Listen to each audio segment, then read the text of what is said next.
Baik, Assalamualaikum warahmatullahi wabarakatuh. Perkenalkan, nama saya Muhammad Refki, PP 1710933013.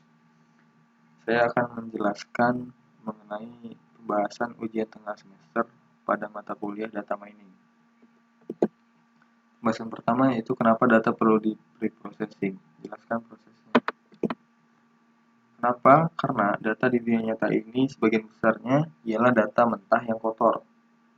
Karena ada data yang tidak lengkap, di mana nilai-nilai atribut kurang, atribut tertentu yang dipentingkan justru tidak disertakan, atau hanya memuat data agregasi.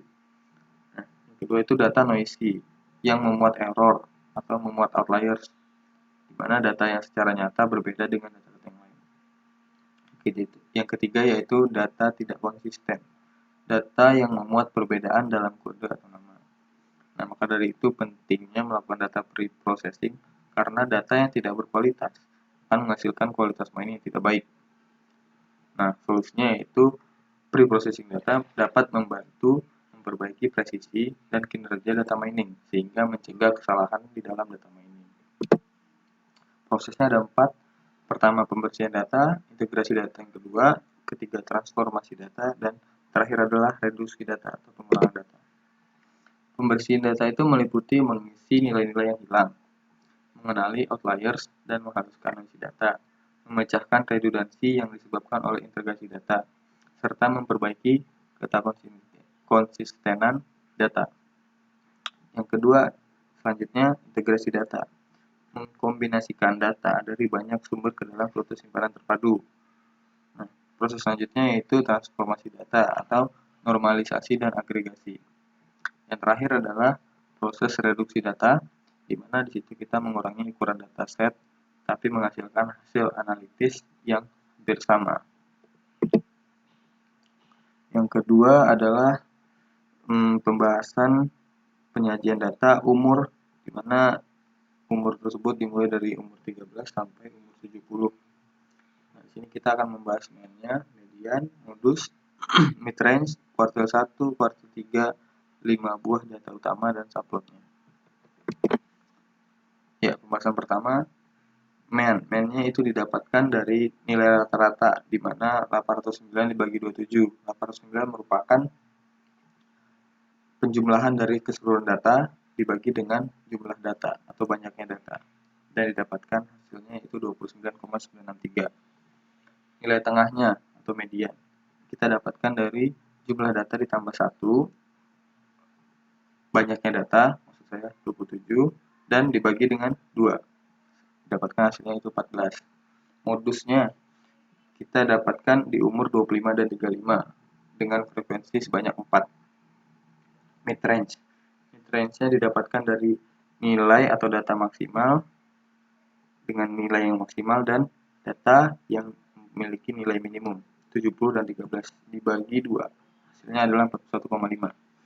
Kuartil 1 didapatkan dari 1/4 dikali 27 tambah 1 atau jumlah data ditambah 1 yang hasilnya adalah 7. Nah, data yang ke-7 merupakan umur 20. Kuartil 3 didapatkan dengan hasil 21. Nah, data yang ke-21 merupakan umur 35. 5 data utama. 5 data utama itu yang pertama banyaknya data dan merupakan data tunggal. Nah, banyak datanya ini sebanyak 27. Nah, selanjutnya itu data yang disajikan merupakan data bimodal yang memiliki 2 modus, yaitu 25 dan 35. Selanjutnya, data tersebut memiliki nilai mean 29,97 dan median 25, atau nilai tengah di umur 25. Nah, data tersebut memiliki range 57 dan mid-range 41,5. Selanjutnya, kuartil 1-nya dimiliki umur 20 dan kuartil 3 di umur 35. Nah, ini merupakan gambar dari penyajian data dengan menggunakan grafik garis atau subplot atau grafik line. Nah, di sini dapat dilihat bahwa data yang paling kecil adalah di umur 13 dan paling maksimal atau data maksimal yaitu di umur 70. Ini kita bisa lihat juga banyak dari tiap-tiap atribut atau tiap-tiap data. Misalkan di umur 30 itu memiliki banyak datanya itu 1, di umur 25 banyak datanya 4, dan seterusnya. Pembahasan yang terakhir yaitu apa yang dimaksud dengan curse of dimensionality. Jelaskan dengan contoh. Sedikit gambaran. Jadi curse of dimensionality itu merupakan fenomena tingginya dimensi data yang berpotensi menyebabkan turunnya akurasi klasifikasi dari data tersebut. Saya misalkan dengan kasus kita membedakan atlet tinju dan atlet sepak bola.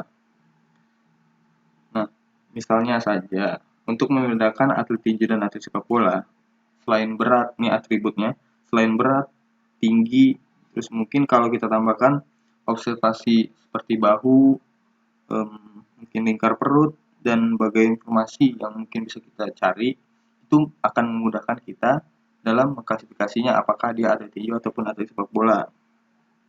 Tapi, jika jumlah atribut terus bertambah, sedangkan jumlah sampel data terbatas, maka akurasi klasifikasi ini pada titik tertentu akan menurun, berpotensi menurun.